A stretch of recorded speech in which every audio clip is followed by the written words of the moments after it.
fascinating little window, page 86, right? From Muhammad Raj Abdullah's The Ambitious Tom Smith. Right.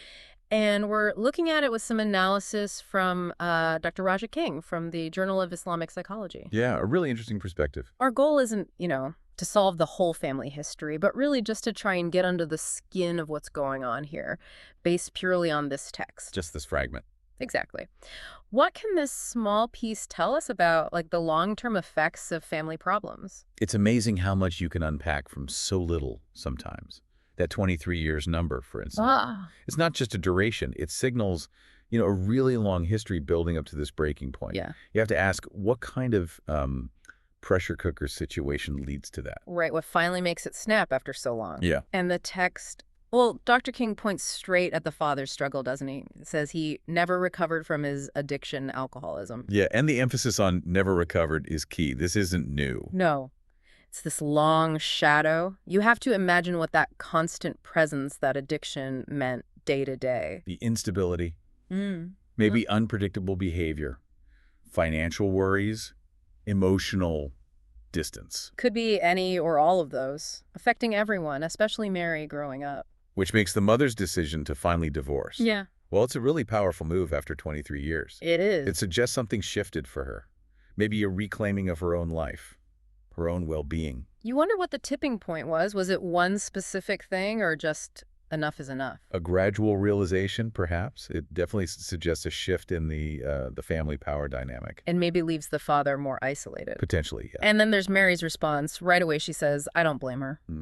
That's significant coming from the child, even an adult child. Dr. King reads that as empathy, as support for her mom. Makes you think Mary must have seen a lot, right?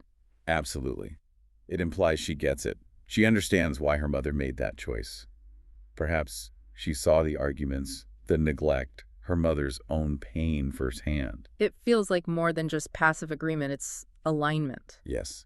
And then she goes further, hoping her mother finds herself a better husband. which is quite a thing to say. It really is. It's not just about escaping the bad. It's about actively wanting something good for her mother's future. Shows a real protective instinct, maybe, and hope. Definitely hope. It highlights, I think, a potentially strong bond between Mary and her mother.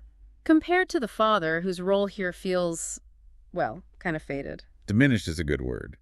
The analysis suggests his addiction likely meant he wasn't really there, emotionally or maybe even physically a lot of the time. Right.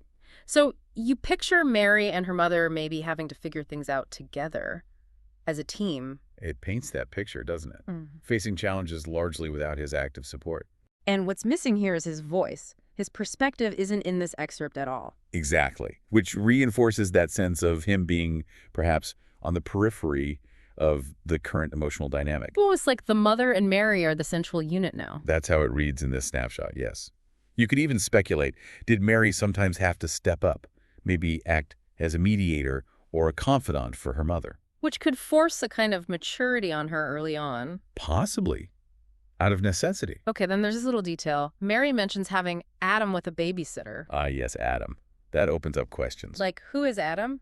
Her partner? Or her child? Either possibility is interesting. Because you have to wonder, how does everything she's experienced with her parents, how does that affect her own relationships? Well, if Adam's a partner, is she maybe more wary? Looking for signs of trouble, determined not to repeat patterns. Or if Adam's her son, how does her upbringing shape her parenting? Is she trying to build something different? Consciously creating a more stable environment, perhaps? We don't know who Adam's father is, if he's her child. But her own past?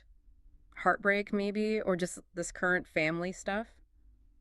That must be on her mind. Even if her main focus right now seems to be her parents? Yeah.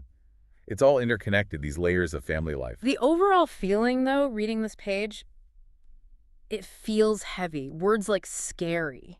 And that phrase, what's the point? What will happen will happen. It sounds so resigned. It does. There's a fatalism there. Like years of dealing with the addiction, the uncertainty, maybe it just wore down the hope. That sense of resignation, it could absolutely reflect that long history. Repeated disappointments, perhaps.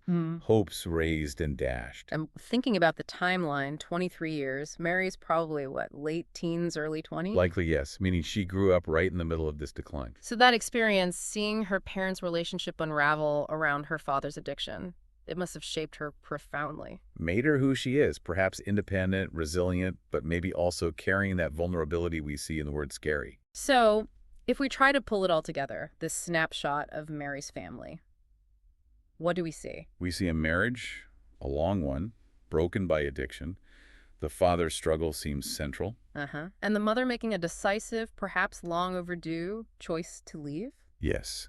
And Mary, the daughter, clearly siding with her mother, understanding the reasons, even hoping for a better future for her. Well, the father seems marginalized in this current dynamic. Exactly. The emotional core seems to be Mary and her mother navigating this change. It really underscores how deep and pervasive the effects of something like addiction can be on the whole family system. It reshapes everything. Relationships, roles, emotional landscapes, often for generations. It leaves you thinking, doesn't it, about Mary's situation.